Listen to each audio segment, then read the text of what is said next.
আলহামদুলিল্লাহ, মহান রব্বুল আলামিনের দরবারে লাখো কোটি শুকরিয়া যে রব্বুল আলামিন আমাদের সকলকে বড় দয়া করে, মায়া করে, ইহসান করে আজকের এই পবিত্র জুমার দিনে তার পবিত্র ঘর মসজিদে আমাদের সকলকে আসার এবং বসার সুযোগ করে দিয়েছেন। সে মহান মনিবের দরবারে সকলেই শুকরিয়া আদায় করে বলি আলহামদুলিল্লাহ।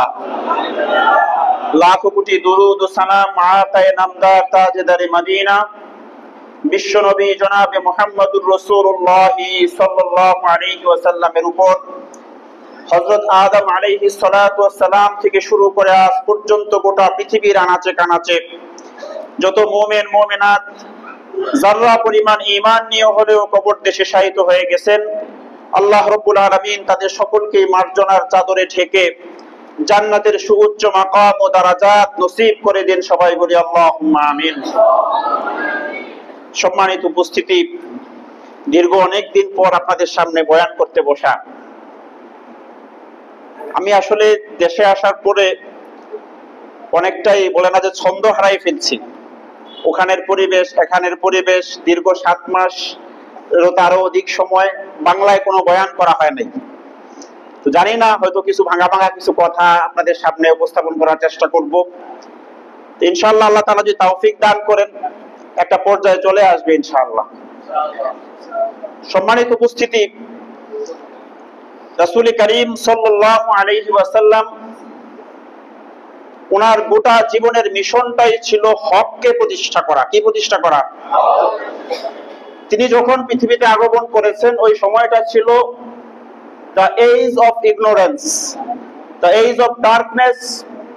গোটা সোসাইটি, গোটা পৃথিবীটা ছিল জুলুমে পরিপূর্ণ। একটা মাত্র হেদায়েতের কিতাব আল্লাহ রাব্বুল আলামিন কর্তৃক অবতীর্ণ করা আল কোরআন, যার মাধ্যমে আল্লাহ রাসূল সাল্লাল্লাহু আলাইহি ওয়াসাল্লামের এই 23 বছরের নবুয়তের জীবনে গোটা সমাজটাকে পরিবর্তন করে, গোটা রাষ্ট্র ব্যবস্থাকে পরিবর্তন করে এমন একটা বিশ্ব, এমন একটা সমাজ উপহার দিলেন যার ব্যাপারে স্বয়ং রাসূল নিজেই বলছেন, খায়রুল কুরুনি করনি। পৃথিবীর শুরু লগ্ন থেকে কিয়ামত পর্যন্ত যত সময় আসবে, কালের আবর্তন আর বিবর্তন হবে, আমার যুগ সর্বশ্রেষ্ঠ যুগ। বলি সুবহানাল্লাহ।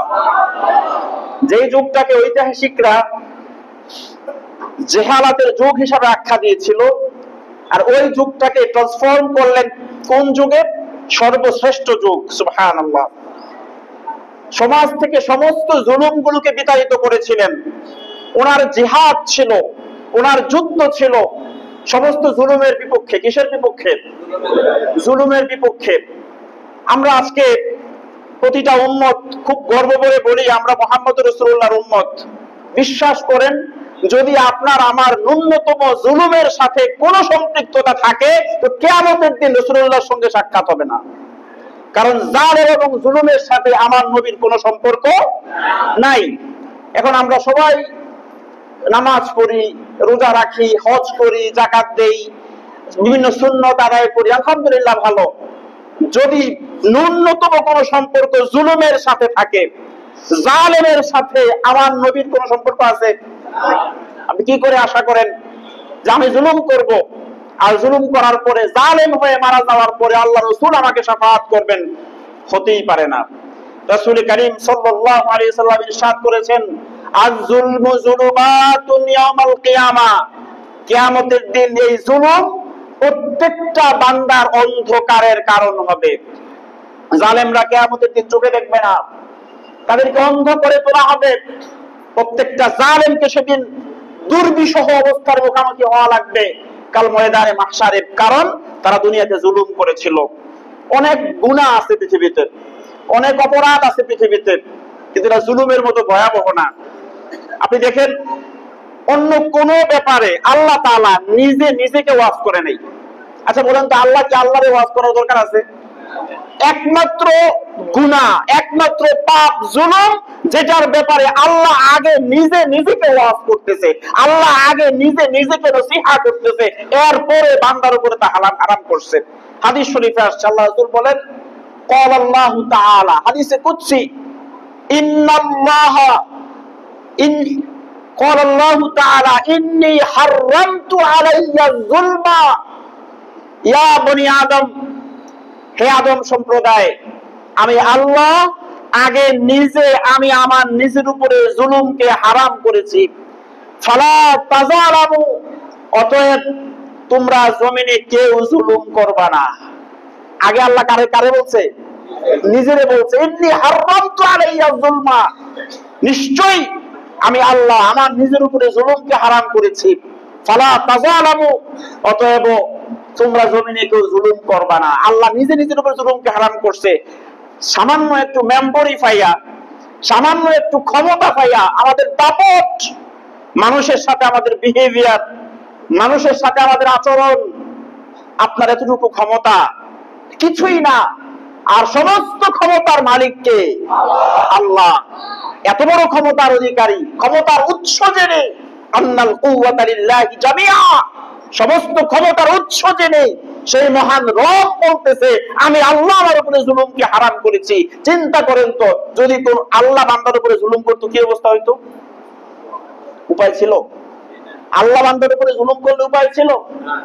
কোনো উপায় ছিল না। আল্লাহ নিজে নিজের উপরে জুলুমকে হারাম করেছেন, অতঃপর বান্দাকে বলছেন বান্দা তোমরা জুলুম করবা না। শুধু তাই না, সূরা আর রহমান খুলে দেখেন, আল্লাহ বলতেছেন ওয়াকিমুল ওয়াজনা বিল কিসতি ওয়ালা তুখসিরুল মিজান, ওয়াকিমুল ওয়াজনা বিল কিসত, তোমরা তোমাদের ন্যায় পাল্লা, তোমাদের দাড়ি পাল্লাকে মজবুত ভাবে ন্যায় সঙ্গতার সাথে, সততার সাথে এটাকে তোমরা ধারণ করো, ওয়ালা তুখসিরুল মিজান, আর তোমরা তোমাদের দাড়ি পাল্লাকে ধ্বংস করে দিও না। সুবহানাল্লাহ। আপনি এখানে এটা এটা এটা এই ল, এই আইন not only for human being, শুধু মানুষের জন্য না, এই আইন আসমানে চলে। আসমানে দেখেন সূর্যটা তার অবস্থানে, সে তার অবস্থান থেকেই উদিত হয়, তার অবস্থানেই সে অস্ত যায়, সে অন্য একটা গ্রহকে আঘাত করে না। চাঁদ তার অবস্থানে আছে, ওয়াকুল্লুন ফি ফালাকি ইয়াসবাহুন, প্রত্যেকটা চন্দ্র সূর্য তারকা গ্রহরাজি যা কিছু মহাকাশে দেখতে পান সব তার অবস্থানে আল্লাহর হুকুম মেনেই চলতেছে। কেউ কাউকে আঘাত করে না, কেউ কাউকে পাকড়াও করে না, কেউ কারো উপরে জুলুম করে না। আসমানে ওই ল চলতেছে, আপনার সাগরে ল চলতেছে, জমিনে ল চলতেছে, সপ্তর্ষি মণ্ডলীতে এই ল চলতেছে। শুধু ল ব্রেক করছি আমরা কারা? আমরা মানুষ। আচ্ছা বলেন তো, কোরআন এটা সবচেয়ে বড় হকদার কে? চন্দ্র সূর্য? মানুষ না, নাকি অন্যান্য আপনার সৃষ্টি না? মানুষ। মানুষ মানুষ সবচেয়ে বড় হকদার এই কোরআনের। ইন্না আরাদনাল আমানাতা আলাস সামাওয়াতি ওয়াল আরদ, আল্লাহ তো বলছেন এটা হচ্ছে আল্লাহর দেওয়া আমানত। এই আমানতকে আল্লাহ আসমানকে দিতে চেয়েছিলেন, জমিনকে দিতে চেয়েছিলেন, কেউ গ্রহণ করে নাই। গ্রহণ করছে কে? মানুষ। এই কোরআনের ল যদি হয় ইনসাফ করা, জাস্টিস করা, আদালত করা, এখানে ইহসান করা, আর এটার খেলাফ হয়ে আমরাই পৃথিবীতে সবচেয়ে বড় জালেমের পরিচয় দিচ্ছি। জুলুম করতেছেন, একবার কি মানুষ চিন্তা করে না যে আমার পরিণতি কি হবে? পরিণতিটা কি হবে? আপনি দেখেন ফেরাউন, নাম তো সবাই জানি নাকি? ফেরাউন শুধু, অন্য কিছু দরকার ছিল না তার, শুধু চাইছিল সে তার ক্ষমতাটাকে প্রলম্বিত করতে, লং টার্ম সে তার রুলস এটা মানুষের উপরে চাপানোর জন্য সেটা চাইছিল। যখন এই ফেরাউন ক্ষমতায় আসলো, ক্ষমতায় আসার পরে যেন মুসা দুনিয়াতে আসতে না পারে, মুসা আসলেই তো শেষ। আর প্রতি যুগে ফেরাউন থাকে, আর প্রতি যুগে আল্লাহ কিছু মুসাও জমিনে পাঠায়। পাঠায় কিনা? প্রতি যুগেই পাঠায়, ভাইবেন না। এটা একটা ন্যাচারাল ল, এটা একটা ন্যাচারাল ল, প্রাকৃতিক একটা আইন আল্লাহ। আপনি ভাববেন না যে সবাই শুধু জালেম। ওই জালেমকে প্রতিহত করার জন্য যুগে যুগে খালেদ সাইফুল্লাহদের আগমন পৃথিবীতে হয়।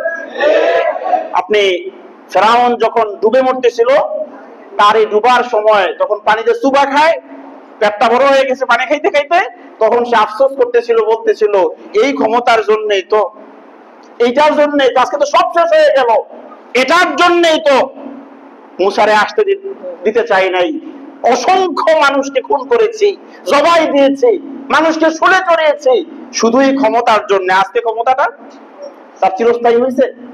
চিরস্থায়ী হয়েছে? ইবরাত গ্রহণ করা, আল্লাহর এইগুলো দেখে দেখে মানুষ উপদেশ গ্রহণ করবে, মানুষ শিক্ষা নেবে। এই জন্য আল্লাহ তাআলা কোরআনে এই স্টোরিগুলো তুলে ধরেছেন। এজন্যই কোরআনে স্টোরিগুলো আসছে, মানুষ এটা থেকে শিক্ষা গ্রহণ করবে, ইবরাত নেবে। আপনি দেখবেন আল্লাহর কোরআনের একটু পরে বলে আছে, ইন্না ফি যালিকা লা আয়াতিন লিকাউমিন ইয়াকিলুন, লা আয়াতিন লিকাউমিন ইয়াযাক্কারুন, লা আয়াতিন লিকাউমিন ইয়ালামুন। এরকম কথা বারবার আছে। এই আয়াত তাদের জন্য, যাদের জ্ঞান আছে, যারা চিন্তা করে, যারা গবেষণা করে, তাদের জন্য কোরআনের এই আয়াতগুলো। আল্লাহ কোরআনে জায়গায় জায়গায় বলে দিয়েছেন, আমরা এগুলো নিয়ে গবেষণা করি না। নমরুদ গোটা পৃথিবীটাকে শাসন করছে। সে শুধুই বাবেলের প্রেসিডেন্ট ছিল বিষয়টা তা না। আপনার এই নমরুদ, বখতে নসর, এই দুইজন গোটা বিশ্ব শাসন করছে, যারা ছিল কাফের। আবার মুসলমানদের ভিতরেও দুইজন সারা পৃথিবী শাসন করছে। একজন ছিল আমাদের নবী সুলাইমান আলাইহিস সালাম, আরেকজনের নাম যুলকারনাইন, যার কথা কোরআনেও আসছে। দুইজন মুসলমান আর দুইজন কাফের। এই নমরুদ যখন পরাভূত হলো আল্লাহ পাকের ছোট্ট একটা সৃষ্টি মশার সামনে, খুব বড় নাকি না? খুব বড় না? টিপ দিলেই তো ভর্তা। আবার আল্লাহ মাশাআল্লাহ রে পাওয়ারও দিছে, জিন্সের প্যান্টের উপর দিয়ে মাইরা দেয়, দেখি দেয় না? ভারী জিন্স, সে এটাকে আমি আমার মাথায় ধরে না, চামড়া দিয়ে দিলেই কিন্তু ঢুকবে না। আপনার যে লোমকূপ শরীরের, ওই লোমকূপটাকে সে সিলেক্ট করে, তার এই সুরের মধ্যে আল্লাহ রাব্বুল আলামিন কি পাওয়ারটাই দিছে। জিন্সের প্যান্ট এইভাবে ভেদ করে, তারপরে আপনার লোমকূপটা খুঁজে বের করে কইরা তারপরে ঢুকাই দেয়, অথচ টিপ দিলেই কি ভর্তা। এই একটা প্রাণী আল্লাহ রাব্বুল আলামিন ছোট্ট একটা মশার সামনে, তদানীন্তন পৃথিবীর সবচেয়ে বড় পরাশক্তি, নিজেকে খোদাই দাবি করা নমরুদকে নাস্তে নাবুদ করে ছেড়ে দিয়েছে। বলি আল্লাহু আকবার। যখন নমরুদের মাথার মধ্যে মশা কামড় দেয়, নমরুদ তখন বলতেছিল, হায় হায় হায় হায়, এত বড় ক্ষমতার মালিক আমি, আর আজকে একটু মশার কামড় সহ্য করতে পারতেছি না। কত অসহায় আমরা, কত অসহায় আমরা। দুনিয়ার একটু ভালো খাওয়ার জন্য, একটু ভালো পড়ার জন্য আমরা মনে করতেছি, আহা কত মানুষের উপরে জুলুম করতেছি আমরা, কত মানুষের উপরে অন্যায় করতেছি আমরা। অথচ এই জুলুম, এই অন্যায় কাল কিয়ামতের দিন আপনার আমার অন্ধকারের কারণ হবে। অন্ধ করে ময়দানে মাহশারে আল্লাহ রাব্বুল আলামিন সেদিন উঠাবেন। আপনি ভাইবেন না শুধু রাষ্ট্রের একেবারে সর্বোচ্চ লেভেলে যারা আছে তারাই বোধহয় জালেম, ব্যাপারটা কি আসলে তাই? আমরা তো এই দেশেরই মানুষ, সুযোগ পাইলে একটা রিকশাওয়ালাও কিন্তু কম করে না, কি বলেন? একেবারে টপ টু বটম। আমার মনে হয় যে জাতির জুলুম এখন রক্তে রক্তে, রক্তের কণিকায় কণিকায় জুলুম মিশে গেছে। একবারও মানুষ চিন্তা করে না, আমার এই কথা, আমার কাজ, আমার দৃষ্টিভঙ্গি, আমার আচরণ, এটাকে ইনসাফ না জুলম, একবারও চিন্তা করে না। আরেকটা দল তো আছে যে যারা স্বেচ্ছায় চায় যে আমি ক্ষমতা গ্রহণ করি, আছে না নাই এরকম? আমি তো বলি, যারা বলবে যে আমি এমপি হইতে চাই, আমি মেম্বার হইতে চাই, আমি চেয়ারম্যান হইতে চাই, আমি একটা কিছু হইতে চাই, এদেরকে ভোট দেওয়াই যাবে না। কি বলেন? কেন জানেন? তুমি কেমনে মনে করলা তুমি আহাক, তুমি সবচেয়ে বেশি হকদার? তুমি কেমনে মনে করলা যে তুমি ক্ষমতায় গেলে জনগণের উপর ইনসাফ করতে পারবা? বরং তোমার এই অতি উৎসাহ প্রমাণ করে তুমি ক্ষমতায় গেলে রাষ্ট্রের সম্পদ তুমি আত্মসাৎ করবা। আপনি দেখেন সাইয়্যিদুনা আবু বকর সিদ্দিক রাদিয়াল্লাহু আনহু, ওনার ইন্তেকালের পরে ওমর ইবনুল খাত্তাব রাদিয়াল্লাহু আনহু, উনি খলিফা হয়েছিলেন নিজে জোর করে না জনগণ বানাইছে? আল্লাহর নবীর ইন্তেকালের পরে আবু বকর খলিফা হয়েছিলেন, নিজে বলছিলেন যে আমি প্রার্থী, আমার চরিত্র পবিত্র, এরকম বলছিল না উনি? নাকি সাহাবায়ে কেরাম ওনাকে ধরে খলিফা বানাইছে? যেদিন আবু বকর খলিফা হয়, খলিফা হওয়ার পরে একটা বক্তব্য দিছে।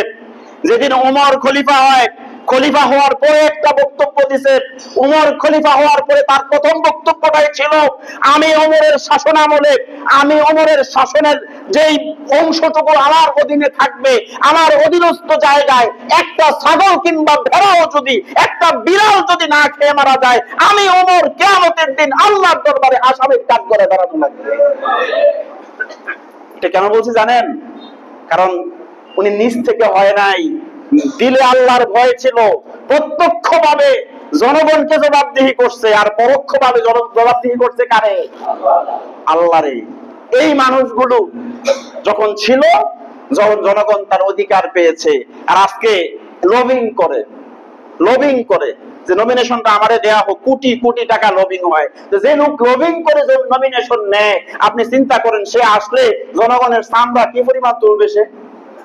আমি কি মিথ্যা কথা বলছি? উপর থেকে শুরু করে জুলুম, সে তো জুলুম করলো। এবার আছে কিছু সামসা, এরা আবার নেতারে যে কি মনে করে, এরা আব্বার মতো এতবার জীবনে আব্বা পায় নাই, নেতারা এরকম আব্বা মনে করে। এখন এবার নেতারে পাস করানোর জন্য ব্যস্ত, জনগণের সামনে 500-1000 টাকার কসকসা নোটগুলা নেওয়া যায়, আর আমরাও গাদার জনগণ, আমরা আমাদের এই মূল্যবান আমানতটুকু আমরা এদের কাছে ঘুষের বিনিময়ে বিক্রি করে দেই। উপরে জুলুম, নিচেও জুলুম। গোটা জাতি আজকে মুসলমান হওয়ার পরে, আল্লাহর নবীর উম্মত হওয়ার পরে, গোটা জাতি আজকে জুলুমের অপরাধী। জুলুম ছাড়তে হবে ভাই। আপনি 100 বার জুলুম করেন, আমার কিচ্ছু যায় আসে না। একবার চিন্তা করেন তো, কিয়ামতের দিন কি জবাব দেওয়া যাবে? জবাব কি দেওয়া যাবে? কবরে হিসাব দেওয়া যাবে? আল্লাহু আকবার, আল্লাহু আকবার। ওমর ইবনুল খাত্তাব রাদিয়াল্লাহু আনহু, আপনি দেখেন আমরা কেন এই কথাগুলো বলি। We just want to show the beauty of Islam. আমরা ইসলামের সৌন্দর্যগুলোকে আপনাদের সামনে উপস্থাপন করতে চাই। আমরা আপনাদেরকে বোঝাতে চাই, যেই তন্ত্রমন্ত্র, যেই ইজম, যেই মতবাদের পেছনে মুসলমান হাঁটতেছে, ও মুসলমান, ওইটা তোমার মত না, ওইটা তোমার পথ না। তোমার পথ কুরআন, তোমার পথ আল্লাহর নবীর রেখে দেওয়া সুন্নাহ। এইটার পেছনে ছোটার জন্যই এর সৌন্দর্যটুকু আপনাদের সামনে আমরা উপস্থাপন করতে চাই। ওমর রাদিয়াল্লাহু আনহু, তিনি খেলাফতের উপর অধিষ্ঠিত, বাইতুল মাল বন্টন করতেছিলেন। নিজের হাতে একজন বয়োবৃদ্ধ মানুষ আসছে বাইতুল মাল নেওয়ার জন্য। এসে পেছন থেকে ওমরকে কয়েকবার ডাকছে। ওমর, উনি খুব ব্যস্ত ছিলেন, উনি রেসপন্স করতে পারেন নাই। একটা পর্যায়ে ওই ভদ্রলোক ওনার পাঞ্জাবি ধরে পেছন দিয়ে টান মারছে। কার? ওমরের পাঞ্জাবি ধরে পেছন থেকে টান মারছে। তো পাঞ্জাবি ধরে টান মারার পরে ওমর একটু স্বভাবতই রাগত মানুষ ছিলেন, জালালি তবিয়তের মানুষ ছিলেন। তিনি ওনার হাতে পাশে ছোট্ট একটা লাঠি ছিল, ওরা লাঠি ব্যবহার করতেন, এটা সুন্নাহ। এই লাঠি দিয়া ওই ব্যক্তির মাথায় ছোট্ট একটা মৃদু আঘাত করছে, আর মাথা ফাড়াইলেছে না, আবার বুঝেন নাই, তো মৃদু আঘাত করছে। আঘাতটা দেওয়ার সাথে সাথেই ওই লোকটা পেছন ফিরে চলে যাচ্ছিল। পরক্ষণে ওমর চিন্তা করছে, হায় হায়, এটা আমি কি করলাম? আল্লাহর বান্দা তো তার হক নেওয়ার জন্য আসছিল, আমি তারে মারলাম।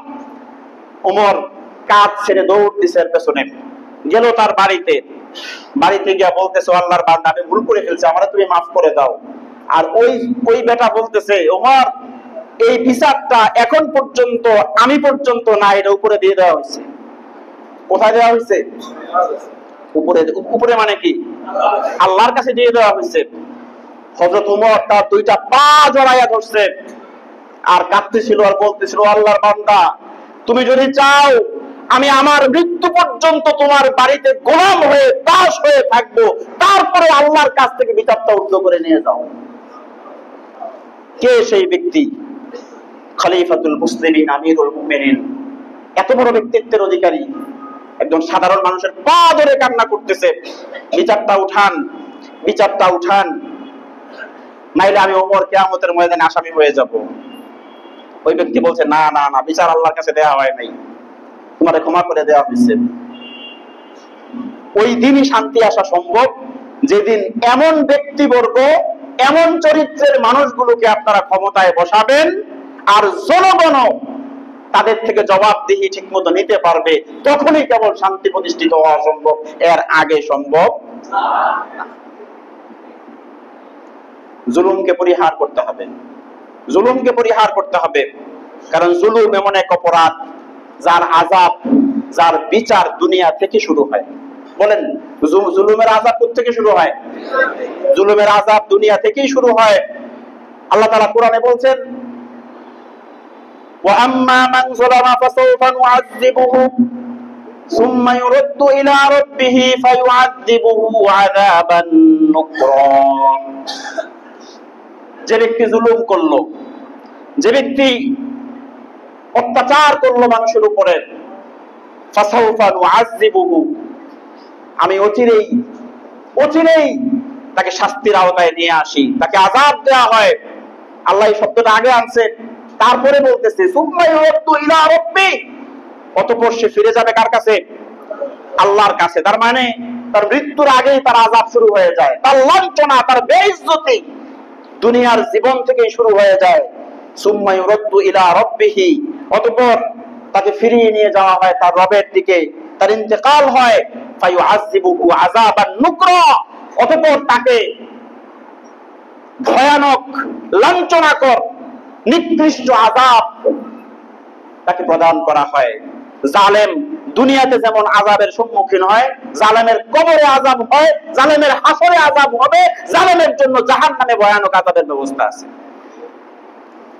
জুলুমকে বন্ধ করতে হবে, জুলুমকে বন্ধ করতে হবে। এখন শুধু রাষ্ট্রের যারা উপরে বসে আছে তারাই শুধু জালেম না, আমরাও জালেম, সুযোগ পাইলে জুলুম করি।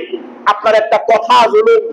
আল্লাহ রাসূল বলছে, মান দাল্লা আলা খাইরিন ফালাহু মিসলু আজরি ফাইলিহি, আপনার একটা নেক ইশারা যদি সওয়াবের কারণ হয়।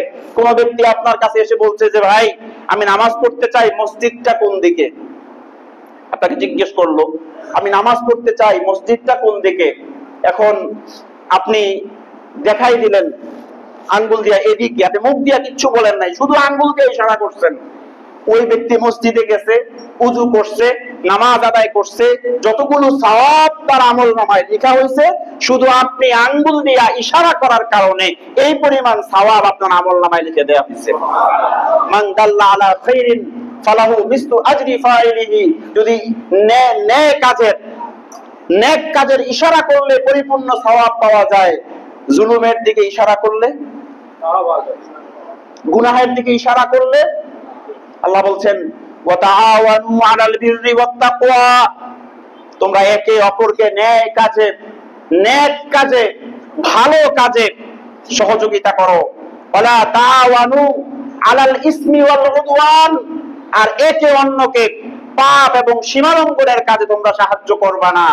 এবং এই উদওয়ান, সীমালঙ্ঘনকারীদের এক নম্বরে যারা আছে এরা জালেম। এরা কারা?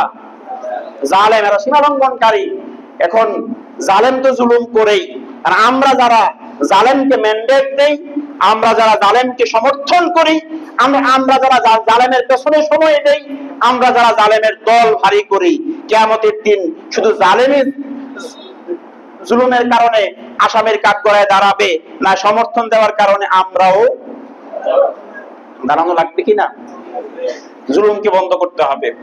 আমরা তো মাশাআল্লাহ নিজে যদিও মুসলমান নিজেকে দাবি করি, আল্লাহু আকবার, মাঝে মধ্যে এরকম অনেক নিউজ আসে যে ঘরের কাজের মেয়ে। আচ্ছা বলেন তো, আল্লাহ রাসূলের যে সুন্নাহ, আপনি যা খাবেন কাজের লোককে কি আলাদা দিবেন না এটাই খেতে দিবেন? বিদায় হজের ভাষণ, বিদায় হজের, বিকজ আমি এগুলো নিয়ে কেন কথা বলতেছি জানেন? নামাজ, রোজা, হজ, যাকাত, আপনার পার্সোনাল ইবাদত, এগুলো অনেক দামি, করতেই হবে, কোনো সন্দেহ নাই, কিন্তু মানুষকে মহান করে তোলে। আজকে উমর, সে এত দামি কেন? উমর এত ফেমাস কেন? উমর এত জনপ্রিয় কেন? ওনার শুধু নামাজ রোজার কারণে? বলেন, ওনার নোবেলিটি, ওনার জেনারেসিটি, ওনার জাস্টিস, তাদের ন্যায়পরায়ণতা, তাদের মহানুভবতা তাদেরকে মহান করে দিচ্ছে, ঠিক কিনা? তাদের মহানুভবতা। তো আপনি যখন মহানুভব হবেন, মানুষের হকের ব্যাপারে যখন আপনি সচেষ্ট হবেন, আপনি সতর্ক থাকবেন, মানুষের হক আদায়ে যখন আপনি পারফেক্ট মুসলমানের পরিচয় দিবেন, এটা আপনাকে দুনিয়াতে যেমন মহান করবে, মৃত্যুর পরের জিন্দেগিতে আল্লাহর কাছে আপনাকে সম্মানিত করবে।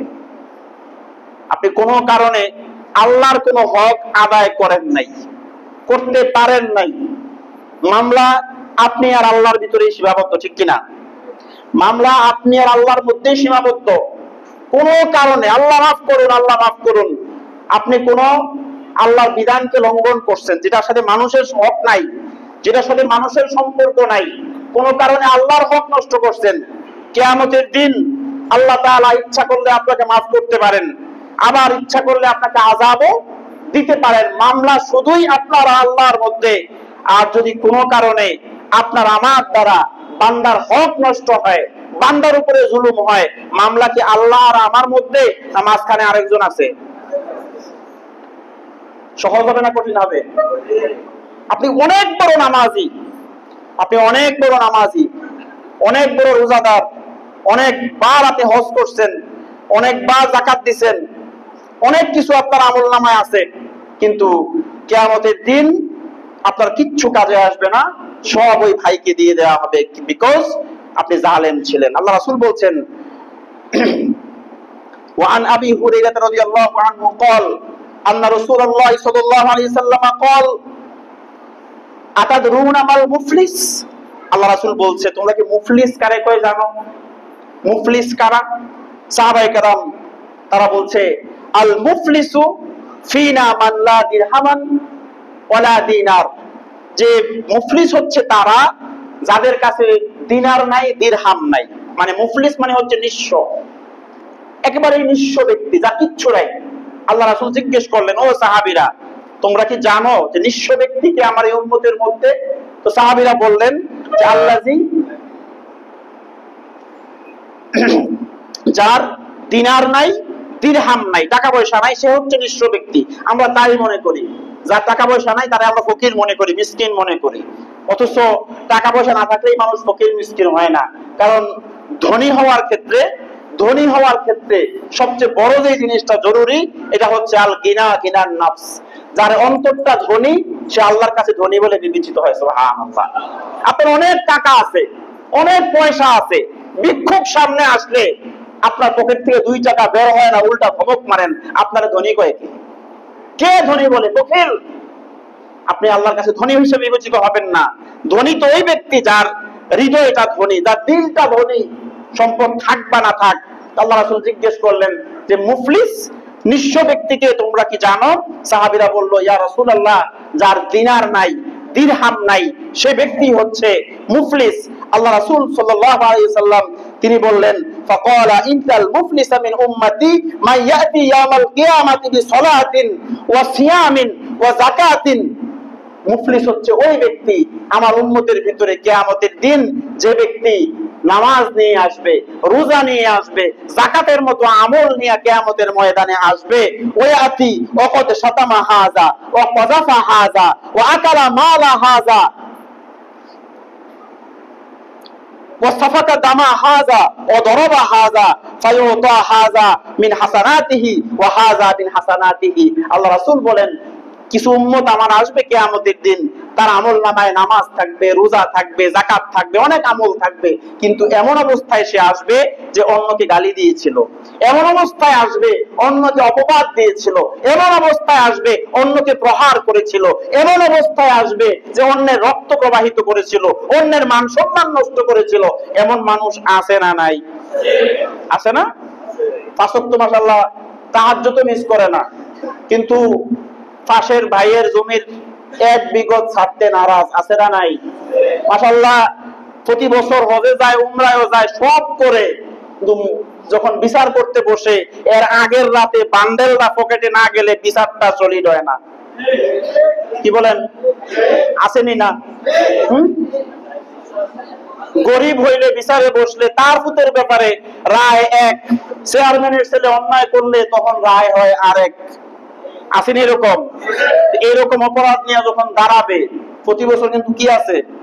হজ আছে, উমরা আছে, যাকাত আছে, সব আছে মাশাআল্লাহ, সব নিয়েই যাবে। সেখানে যাওয়ার পরে দেখবে যে পাশাপাশি ওই বদ আমলগুলোও সাথে নিয়ে যাবে। আল্লাহ রাসূল সাল্লাল্লাহু আলাইহি সাল্লাম ইরশাদ করেছেন, ওয়া হাযা বিন হাসানাতিহি ফা ইন ফানিয়াত হাসানাতুহু। যাদেরকে গালি দিয়েছিল, যাদেরকে সে অপবাদ দিয়েছিল, যাদেরকে অন্যায়ভাবে মেরেছিল, যাদের রক্ত প্রবাহিত করেছিল, এই ধরনের অপরাধ যাদের সাথে হয়েছিল তার নেকগুলো তখন তাদেরকে দিয়ে দেওয়া হবে। এই লাখ লাখ টাকা দিয়ে করা হজ, উমরা, তাহাজ্জুদ, রোজা, জিহ্বাটা এত বেরিয়ে যেত রমজানের সময়, পানির পিপাসা, এত কষ্ট করে থাকা রোজা সব ট্রান্সফর্ম হবে ওই ব্যক্তিদের কাছে যাদের সাথে তার এই হকগুলা ছিল। এখন একটা পর্যায়ে তার নেক আমল দেওয়ার পরে দিনারও নাই, দিরহামও সেখানে নাই, আছে টাকা সেখানে আছে, পয়সা সেখানে থাকবে, কিচ্ছু না। সব দেওয়ার পরে যখন দেখবে তার তো দেওয়ার আর কিচ্ছু নাই, কিন্তু গুনাহ, মানুষের হক এখনো বাকি, সব দিয়ে দিছে, জীবনের যত নেক আমল দিয়ে দিছে, সব দেওয়ার পরে দেখবে তার হক এখনো বাকি, তখন ওই মানুষগুলোর গুনাহ তাদের কাঁধে চাপাই দেওয়া হবে। কথাটা কি আমি বলছি না আল্লাহ রাসূল বলছে? মিথ্যা হওয়ার সম্ভাবনা কতটুক? মিথ্যা হওয়ার সম্ভাবনা আছে। তাইলে আমরা ভয় পাই না কেন? আমরা ভয় করি না কেন? এটা আমার বেলায় হচ্ছে, প্রত্যেকের বেলায় হচ্ছে বিষয়গুলো। সেদিন প্রত্যেকের গুনাহগুলো নিয়ে এই ব্যক্তিকে জাহান্নামে নিক্ষেপ করা হবে। রাসূল বলেন ওই ব্যক্তিকে বলা হয়েছে নিঃস্ব, যে সব নিয়ে যাওয়ার পরেও নিঃস্ব হয়ে জাহান্নামে নিক্ষিপ্ত হবে শুধু তার জুলুমের কারণে, অপরাধের কারণে। হায় হায়, আজকে আমাদের দ্বীনের সৌন্দর্য, আমাদের দ্বীনের বিউটি, এটা দেখে মানুষ ইসলাম গ্রহণ করার কথা। আমি আগেও বলেছিলাম আপনাদের সামনে, সামি আলী ইউসুফ একজন সিঙ্গার, তিনি আপনার ইংল্যান্ডে বড় বড় কনসার্ট করতো, যার কনসার্টের মধ্যে হাজার হাজার মানুষ তার কনসার্ট শুনতে আসতো। সে মুসলমান হয়ে গেল। যখন কালেমা পড়লো, এত বড় একজন সেলিব্রিটি, তাকে জিজ্ঞেস করা হলো যে কিসে আপনাকে ইসলাম গ্রহণ করতে আপনাকে উৎসাহিত করলো, আপনাকে উদ্দীপনা দিল, আপনি ইসলাম গ্রহণ করলেন? সে আনসার দিছে, যদি আমি মুসলমান হওয়ার আগে কোরআন না পড়তাম, আর কোন মুসলমানকে ফলো করতাম, আল্লাহি আমি জীবনে মুসলমান হইতাম না। কথা কি বুঝতে পারছেন? যে আমি মুসলমান হওয়ার আগে যদি কোরআন না পড়তাম আর কোন মুসলমানকে ফলো করতাম, জীবনে মুসলমান হইতাম না। কোরআন ফলো করার কারণে আমি মুসলমান হয়েছি। আর মুসলমানের আজকের মুসলমানদের চরিত্রের সাথে কোরআনেরও মিল নাই, রাসূলুল্লাহর সুন্নতেরও কোনো মিল নাই। না আছে? চরিত্রের কোনো মিল আছে? প্রত্যেকটা দ্বীনের একটা বিউটি, প্রত্যেকটা দ্বীনের একটা সৌন্দর্য আছে। খ্রিস্টানদের একটা মূল বিষয় ছিল, ইহুদিদের মূল কিছু বিষয় ছিল। আল্লাহ রাসূল বলেন আমার এই দ্বীনের মূল সৌন্দর্য হচ্ছে হুসনুল খুলক, উত্তম আখলাক আর লজ্জাশীলতা। বলি সুবহানাল্লাহ। আমাদের দ্বীনের সৌন্দর্য কি? উত্তম চরিত্র আর লজ্জাশীলতা, এই দ্বীনের সৌন্দর্য। আজকে এগুলো কোথায় আমাদের? মুসলমান হয়ে মিথ্যা বলতেছি, মুসলমান হয়ে গীবত করতেছি, মুসলমান হয়ে অন্যের হক নষ্ট করতেছি, মুসলমান হয়ে পরনিন্দায় নিজেকে লিপ্ত রাখতেছি, আবার দাবি করতেছি আমি রাসূলুল্লাহর উম্মত। আমার এই চরিত্রের সাথে আল্লাহর নবীর সুন্নতের কোনো মিল আছে? কোনো মিল আছে? কোনো মিল নাই। মুসলমান হয়ে জুলুম করতেছি। বাড়ির কত নিউজ এরকম আসছে ভাই, যে আপনি বাড়ির একজন কর্তা, বাসার একটা কাজের মেয়ে, শুধু একটু ভাতের জন্য, পেটের ক্ষুধার যন্ত্রণায় একটা মানুষের বাড়িতে কাজ করতে যায়। গৃহ পরিচারিকার কাজ যারা করে, আই থিঙ্ক এর চাইতে ওস কোন কাজ পৃথিবীতে নাই। কারণ তাদের বিভিন্ন প্রকারের কাজ তারে করতে হয়। বাসার কাজের মেয়ে যেগুলো, ঠিক না, ধমক খাইতে হয়, কাপড় ধুইতে হয়, বাসন মাজতে হয়, মানে সব ধরনের কাজ তারে করতে হয়। আর তারে দেখা হয় সবচাইতে নিম্ন চোখে, তার দিকে তাকানো হয়। একটু ভাতের জন্যই তো না, অন্য কিছু, একটু খাবারের জন্য একটা মানুষ তার সমস্ত সত্তাকে বিকিয়ে দিয়ে আপনার বাড়িতে কাজ করতে গেল। তার অন্যায়টা কি ছিল? একটু অন্যায়ের কারণে একটা আয়রন ইস্ত্রি গরম করে তার গালের মধ্যে আপনি লাগাই দিলেন।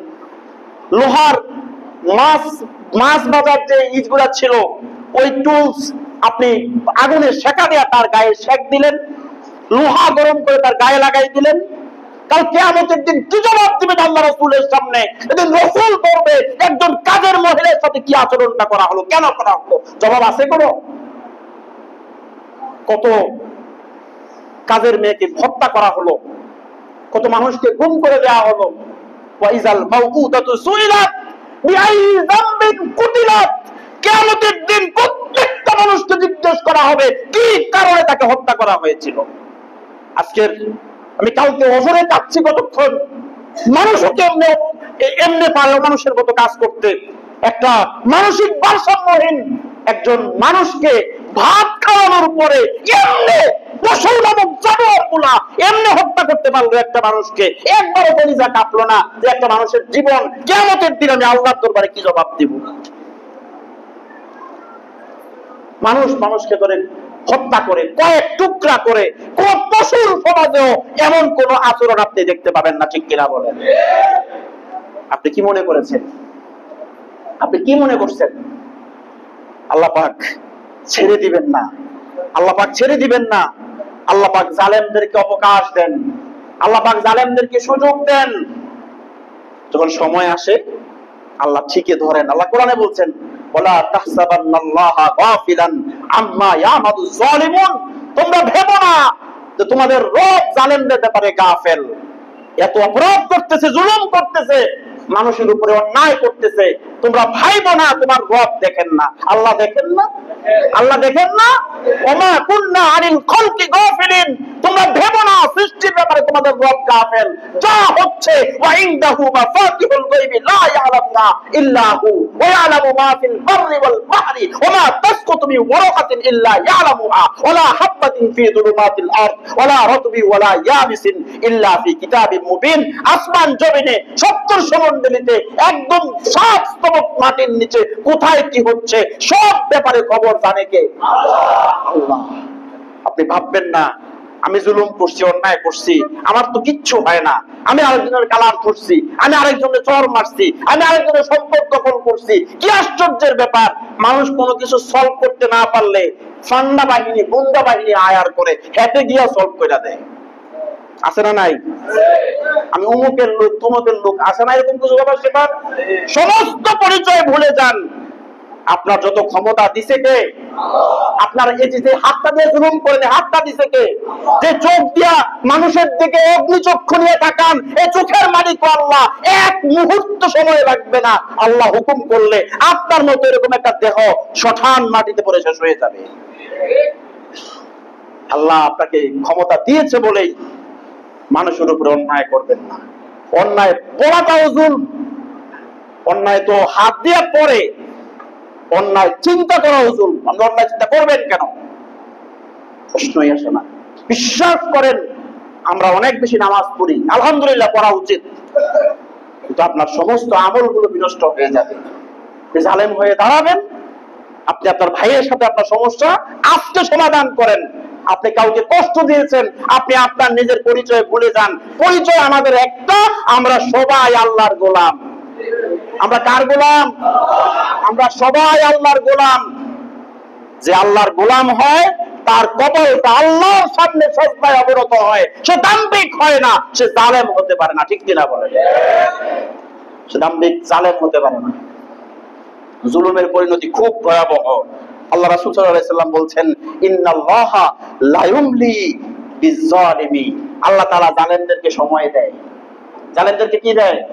আচ্ছা কোন, যেদিন ফেরাউন কইছিল আনা রাব্বুকুমুল আলা, আজকে থেকে আমি বড় খোদা, আল্লাহ কি তারে গজবটা ওই দিনে দিছিল না সময় দিছে?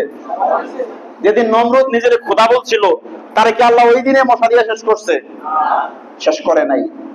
কিন্তু প্রকৃতির একটা নিয়ম, আল্লাহ এমন ভাবেই সবকিছু সৃষ্টি করেছেন, আপনি আজকে জুলুম করবেন, আজকে অপরাধ করবেন, আল্লাহ তাআলা আপনাকে সময় দিচ্ছেন, সময় দিচ্ছেন। আল্লাহ রাসূল বলছেন, ইজা আখাযাহু লাম ইউফলিতহু, যখন তোমাকে ধরা হবে তখন আর ছাড়া হবে না, আর ছাড়া হবে না। আমাদের শায়েখ মুশতাকুর নবী হাফিজাহুল্লাহ হুজুর খুব সুন্দর করে বলেন, আল্লাহ ছাড় দেয় তো কি দেন না? ছেড়ে দেয় না। কুল সিরু ফিল আরদ, এইজন্য আল্লাহ বলছেন জমিনে বিচরণ করো, জমিনে বিচরণ করো, দেখো ফানজুর কাইফা কানা আকিবাতুল মুকাজ্জিবিন, ঘুরে ঘুরে দেখো আল্লাহর জমিনে, দেখো আল্লাহ জালেমদের সাথে, মিথ্যাবাদীদের সাথে আল্লাহ কি আচরণ করছে, একটু ঘুরে ঘুরে দেখো। কেউ ছাড়া পাবে না। এটা আমার ব্যক্তিগত পর্যায়ের জুলুম হোক, এটা সামাজিক ক্রাইম হোক, আর এটা রাষ্ট্রীয় কোনো বিষয় হোক, আল্লাহ ছেড়ে দিবেন না। ও মুসলমান, সাহায্য তো আমাদের উপরে আসার কথা, আমরা সাহায্য পাচ্ছি না, আমরা প্রতিনিয়ত মাজলুম হয়ে যাচ্ছি। আজকে তাকান তো ফিলিস্তিনের দিকে, কি মনে হয় ইনসাফ চলতেছে পৃথিবীতে? ইনসাফ চলতেছে? আর কত আমরা কোরআন থেকে দূরে থাকবো, আর কত সুন্নাহ থেকে আমরা দূরে থাকবো। আমরা যাদেরকে মনিব মনে করি, যাদেরকে আমরা পৃথিবীর সুপার পাওয়ার মনে করি, আমরা মনে করি এরাই আমাদেরকে ক্ষমতায় বসাবে, আমরা মনে করি এরার মাধ্যমে আমরা আসবো, আমরা যাব, আমাদের সবকিছু, পৃথিবীতে এরাই সবচেয়ে বেশি জুলুমকারী। ফিলিস্তিনের উপরে হামলা হয়, কোনো কথা নাই, ইসরায়েলকে সাপোর্ট করতে যাচ্ছে না, সাপোর্ট করে যাচ্ছে। আবার এরাই বলবে যে আমরা পৃথিবীতে শান্তি স্থাপনকারী, বলে কিনা? এরা বিভিন্ন দেশের ইস্যু নিয়ে এরা নাক গলায়। যতক্ষণ না পর্যন্ত আমরা মানুষের উপরে ডিপেন্ড করা না ছাড়বো, আর আমাদের চরিত্র এটাকে আমরা সৌন্দর্যমণ্ডিত না করবো আল্লাহর কোরআন এবং সুন্নাহ দিয়া, ততক্ষণ পর্যন্ত আল্লাহর সাহায্য আমরা পাওয়া সম্ভব না। কারণ জালেমের সাথে আল্লাহ সম্পর্ক থাকে না, সম্পর্ক ছুটে যায়, সম্পর্ক ছুটে যায়। আমরা প্রত্যেকটা মানুষ জালেম। আপনি দেখেন তো, আপনি আপনার ভাইয়ের হক ঠিক মতো আদায় করেন কিনা? আপনি আপনার ঘরে যান, আপনার স্ত্রীর হক আদায় করেন কিনা? আপনি দেখেন তো, আপনি আপনার বোনদের উপরে কি ইনসাফ করতেছেন না জুলুম করতেছেন? আপনার বাবার হক আপনি যেমন পাও না, বোন পায় না? কথা কয় না? পুলিশ দেওয়ার দেওয়ান লাগে, পায় কিনা?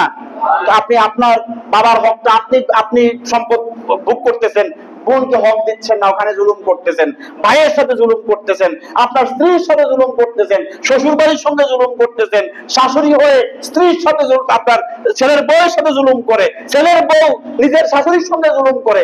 এরকম সমস্যা আছে কিনা? নাই। প্রতিটা একেবারে আপনি ইন্ডিভিজুয়ালি চিন্তা করেন যে আমি একজন সাধারণ মানুষ, আমার ইন্ডিভিজুয়াল চিন্তা চেতনা, আমি কতটা ইনসাফ করতেছি সমাজের উপরে, তখন দেখবেন যে আমরা প্রত্যেকটা মানুষ জুলুমের সঙ্গে জড়িত। মুসলমান বেইনসাফি করতে পারে না, মুসলমান বেইনসাফি করতে পারে না। যেই ধর্ম তাকে শিখায়, যেই দিন শিখায়, নিজের জন্য যা পছন্দ করবা অপর ভাইয়ের জন্য তাই পছন্দ করবা, যতক্ষণ না পর্যন্ত এই মনোভাব না আসবে তুমি পূর্ণাঙ্গ মুমিন হতে পারবা না। আমরা কি এটা করি? খুব একটা মজার স্টোরি শোনাই। আমি অকল্যান্ড থেকে বিমানে উঠতেছিলাম, ওখানে এরা অমুসলিম, কেউ মুসলমান না। একটাই সমস্যা, এরা ঈমান আনে নাই।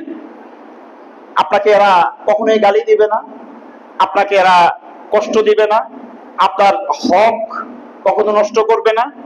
বিশাল সিরিয়াল ইমিগ্রেশনে খুব পোলাইটলি হামলি আমরা এগিয়ে যাচ্ছি। 11.5 ঘন্টা আমার ফ্লাইট ছিল অকল্যান্ড থেকে মালয়েশিয়া। ওখানে এসে 2 ঘন্টা ট্রানজিট, এবার ট্রানজিট থেকে আমি বাংলাদেশের দিকে।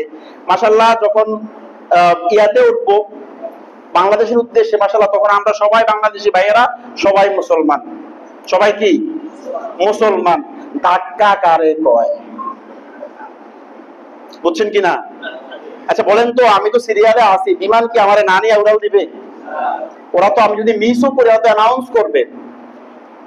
মানে কে আগে যায় সিটে বসতে, সিট না এমন তো না যে আমি আগে গেলে আগে সিটটা পাবো, এমন তো না। টিকিটে তো সবার সিট নাম্বারও আছে নাকি না? ওইখানে কিন্তু এটা করা সম্ভব না যে আমি যে ওর সিটটা আমি দখল করতে পারবো, তাও সম্ভব না। ভাই ধাক্কা কারে কয়? আমি মালয়েশিয়া নামে বুঝছি বাংলাদেশে চলে আসছি, মাশাআল্লাহ। কি আশ্চর্য, কেন ধাক্কা দিচ্ছেন? হ্যাঁ, আমি আগে আসছি, আমি দাঁড়াই গেলাম, অপর ভাই আসছে, সে আমাকে জায়গা দিবে, এটাই স্বাভাবিক। ওই চরিত্রটা কোথায়? আমি আমার জন্য যা পছন্দ করি অপর ভাইয়ের জন্য তাই পছন্দ করি। এইটা যতক্ষণ পর্যন্ত না হবে ততক্ষণ পর্যন্ত আমার মনে হয় না উপর থেকে কোনো সাহায্য পাওয়া আমাদের পক্ষে সম্ভব। শেষ করার আগে ওই স্টোরিটা আবার শোনাইতে চাই যে এক যুদ্ধে আল্লাহ রাসূলের 3 সাহাবী যুদ্ধাহত, পানি পানি বলে চিৎকার হচ্ছে ময়দান থেকে। তো যারা পানি পান করায় যুদ্ধের ময়দানে, এক সাহাবী দৌড়ে গেছে পানি পান করানোর জন্য। তো গিয়ে দেখছে যে আল্লাহর বান্দা খুব মুমূর্ষ অবস্থায়, তার প্রাণ উষ্ঠাগত, 11 টাওয়ারে চলে আসছে। বলছে যে ভাই পানি পান করো। এমন অবস্থায় সে বলতেছে, ভাই আমার পানির দরকার আছে, আমার কাছে মনে হচ্ছে আমি আমার দূর থেকে আমার কানে শুনতেছি আরেক ভাইয়ের বোধহয় পানি লাগবে, আমার মনে হয় আমার চেয়ে আমার ওই ভাইয়ের পানির গুরুত্ব অনেক বেশি, তো ওরে গিয়ে আগে পানি পান করাও। ওই মুসলিম ভাই দৌড় দিছে ওই ভাইয়ের কাছে, দ্বিতীয় ব্যক্তি ওখানে গিয়ে যখন তাকে বলছে ভাই এই নাও পানি পান করো, তুমি পানি পানি বলে চিৎকার করতেছো, সে বলল ভাই আমারও পানির দরকার, আমি অনেক তৃষ্ণার্ত, আমি দূরে শুনতে পাচ্ছি আমার আরেক ভাই পানি পানি চিৎকার করতেছে। দৌড়ে গেছে সেখানে, বসতে বসতে দেখে ওই তৃতীয় নম্বরের যে ভাই আল্লাহর বান্দা দুনিয়া থেকে বিদায় নিয়েছে, পানি পান করতে পারে নাই। ওই মুসলমান পানির মস্ক নিয়ে দৌড়ে আসছে দ্বিতীয় ব্যক্তির কাছে। দ্বিতীয় ব্যক্তির কাছে এসে দেখেছে এই আল্লাহর বান্দাও পানি না পান করে এই দুনিয়া থেকে বিদায় নিছে। সে আবার দৌড় দিছে প্রথম ব্যক্তির কাছে, এসে দেখে প্রথম ব্যক্তিও শাহাদাত বরণ করে আল্লাহর কাছে চলে গেছে। পানির মস্কটা আল্লাহর বান্দার হাতেই ছিল। কি উপমা, কি নজরানা পেশ করলো! প্রত্যেকটা ব্যক্তির পানির দরকার ছিল, পানি মুখে পাওয়ার পরেও ওর ভাইয়ের হকের কথা চিন্তা করে নিজে পানি পান না করে ইতিহাসে দৃষ্টান্ত স্থাপন করে গেছে। এটাই আমার আপনার আইডিওলজি, এটাই মুসলমান, আমি আপনি মুসলমানের চরিত্র হওয়া দরকার ছিল। এটা করতে পারি নাই বিদায় আল্লাহর সাহায্য আমাদের আসে না। আমরা নিজেরা জালেম হয়ে গেছি, এই জন্য বারবার বারবার জালেমরা মসনদে বসে আর আমাদেরকে শোষণ করে, আমাদের উপরে জুলুম করে, ঠিক কিনা বলেন? যখন সাহাবায়ে কেরামের মতো উম্মতের সর্বশ্রেষ্ঠ সন্তানেরা জনগণ ছিল, তাদের আমির, তাদের নেতা, তাদের প্রধান হয়েছে বিশ্বনবী মুহাম্মদুর রাসূলুল্লাহ সাল্লাল্লাহু আলাইহি ওয়াসাল্লামের মতো ব্যক্তিত্ব। যখন তাবেঈদের মতো সোনার মানুষগুলো জনগণ ছিল, তখন তাদের খলিফা হয়েছে সাহাবায়ে কেরামের মতো মানুষ। জনগণ যেই লেভেলের হয়, আল্লাহ তাআলা ওই লেভেলের শাসক তাদের উপরে চাপাই দেয়। কথা কি বুঝতে পারছেন? আমরা সবাই ঈমানদার হয়ে যাই, আমরা সবাই তাকওয়াবান হয়ে যাই, আমরা সবাই ইহসানওয়ালা হয়ে যাই, ইনসাফগার হয়ে যাই, আমরা সবাই ন্যায় বিচার করনেওয়ালা হয়ে যাই, ন্যায় বিচারক আমাদের শাসক হতে বাধ্য। যদি আমরা না হতে পারি, আবারও কোনো জালেম আমাদের উপরে চেপে বসবে, এতে কোনো সন্দেহ নেই। সম্মানিত উপস্থিতি, অনেকদিন পরে আপনাদের সাথে কথা বল, আমি জানি না কিরকম বলতেছি, খুব ভাঙ্গা ভাঙ্গা, আমি খুব ফিল করতেছি আজকে। অবশ্য তো আল্লাহ তাআলা আমাদেরকে বুঝার, আমল করার তৌফিক দান করুক। সবাই দোয়া করবেন। একটাই অনুরোধ, আপনি প্রয়োজনে নফল নামাজ প্রয়োজনে 2 রাকাত কম পড়বেন, নফল রোজা প্রয়োজনে 2টা রাখবেন না। তারপরেও বলি, কারো উপরে জুলুম করা যাবে না, অন্যায় করা যাবে না, কারো হক নষ্ট করা যাবে না। দিন শেষে ভাই আমরা প্রত্যেকেই মারা যাব। একটু তাকাই দেখেন তো পরিণতিগুলো, তো তাকান তো পরিণতিগুলো, একটু গোরস্থানে যান তো, যে মানুষগুলো আজকে সেখানে শুয়ে আছে, এরা এখানেও কোনো না কোনো রাজা বাদশাহ, কোনো চেয়ারম্যান, কোনো এমপি মারা গেছে না অনেক এরকম? জানতো আজকে তার কাছে, জানতো কি নিয়ে গেল দুনিয়া থেকে? এই করোনার সময় বাংলাদেশের খুব নাম করা ব্যবসায়ী, খুব পাওয়ারফুল মানুষ ছিলেন, কি এক গ্রুপের অনেক বড় মালিক, এত সম্পদের মালিক, যখন তার বুকে প্রচন্ড ব্যথা, সে একটা কথাই নাকি বলতো, ডাক্তার আমি তোমারে আমার সব লেখা দিয়ে দেব, শুধু আমার বুকের ব্যথাটা একটু কমাও, শুধু আমার বুকের ব্যথাটা একটু কমাও, আমি সব লিখে দিয়ে দেব তোমারে। আজকে তো চলে গেছে, সব গ্রুপ বোধহয় নিয়ে গেছে কবরে, না? এতগুলো কোম্পানির মালিক, সব ডলার বোধহয় কবরে নিয়ে গেছে, না? দেখেন খালি হাতে চলে গেছে। যাদের হুঙ্কার, যাদের দশজনে মানুষ তটস্থ থাকতো, ভীত সন্ত্রস্ত থাকতো, এই মানুষগুলোর কবরের উপরে আজকে ছাগল ঘাস খায়, এই মানুষগুলোর কবরের উপরে মুরগিতে পায়খানা করে। এটাই পরিণতি, এটাই পরিণতি। আমাদের অবস্থা তো এমন ছিল, একদিন আমাদের কোনো অস্তিত্ব ছিল না, আল্লাহ আমাদেরকে অস্তিত্ব দিয়েছেন, শক্তি দিয়েছেন, যৌবন দিয়েছেন, ক্ষমতা দিয়েছেন, সম্পদ দিয়েছেন, সব দিয়েছেন আমারে আপনারে পরীক্ষা করার জন্য, যে আমি আমার জীবনটারে, আমার সম্পদগুলোকে কতটা আমি আমার রবের সামনে অবনত করি, রবের সামনে ব্যয় করি, এই জন্য দিছেন। দ্বন্দ্ব অহংকার করার জন্য আল্লাহ আমারে ক্ষমতা দেন নাই, না দিছে? কিচ্ছু থাকবে না। সুতরাং অনুরোধ একটাই, একেবারে ব্যক্তিগত জীবন থেকে শুরু করে সর্বোচ্চ আপনার যতটুকু ক্ষমতা আছে ওই পর্যন্ত জুলুম কায়েম হবে না ইনসাফ কায়েম হবে? জুলুম করব না ইনসাফ করব? শুধু ইনসাফ না, ইহসান করেন মানুষের উপরে। আল্লাহ বলছে কোরআনে, হাল জাযাউল ইহসান ইল্লাল ইহসান। আমি আমার মতো করে একটু ব্যাখ্যা করি আর কি, আমি যেরকম বুঝছি যে ইনসাফ, আপনি একজনকে কাজ করাইছেন, 500 টাকা মজুরি, কাজ শেষ করে 500 টাকাই দিয়ে দিয়েছেন, ইনসাফ হয়ে গেছে নাকি না? যদি 499 টাকা দেন, জুলুম। এখন আপনি কাজ করানোর পরে 500 টাকা না দিয়া 550 টাকা দিচ্ছেন, 500 টাকা ছিল ইনসাফ, আর 50 টাকা হয়ে গেছে ইহসান। সুবহানাল্লাহ। আল্লাহ আপনাকে উৎসাহিত করছেন, হাল জাযাউল ইহসান ইল্লাল ইহসান। আরে তুমি যদি দয়া করো তো এর বদলা দয়া ছাড়া কি হতে পারে? আপনি মানুষের উপরে দয়া করবেন আপনার ক্ষমতা অনুযায়ী, আর আল্লাহ আপনার উপরে দয়া করবে আল্লাহর ক্ষমতা অনুযায়ী। কোনটা দরকার? জুলুম না ইহসান? ইহসান। মানুষ অন্যায় করলে ক্ষমা করেন, মাফ করে দেন মানুষকে।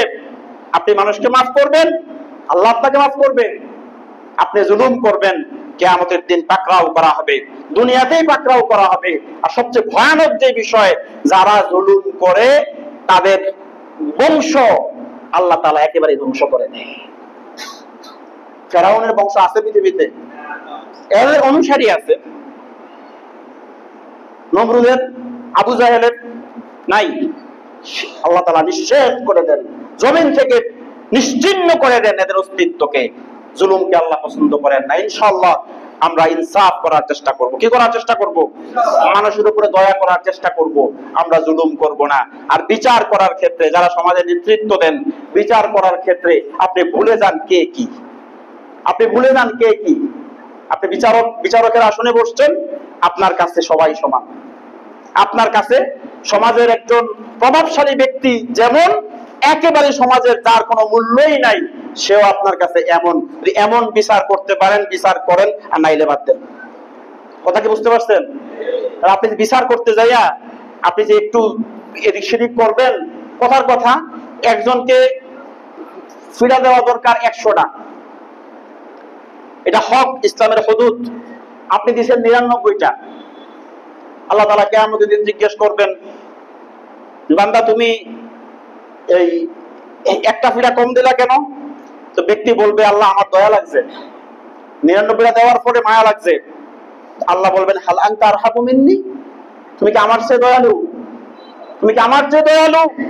আমার হুকুম ছিল 100টা, তুমি 99টা কেন দিলা?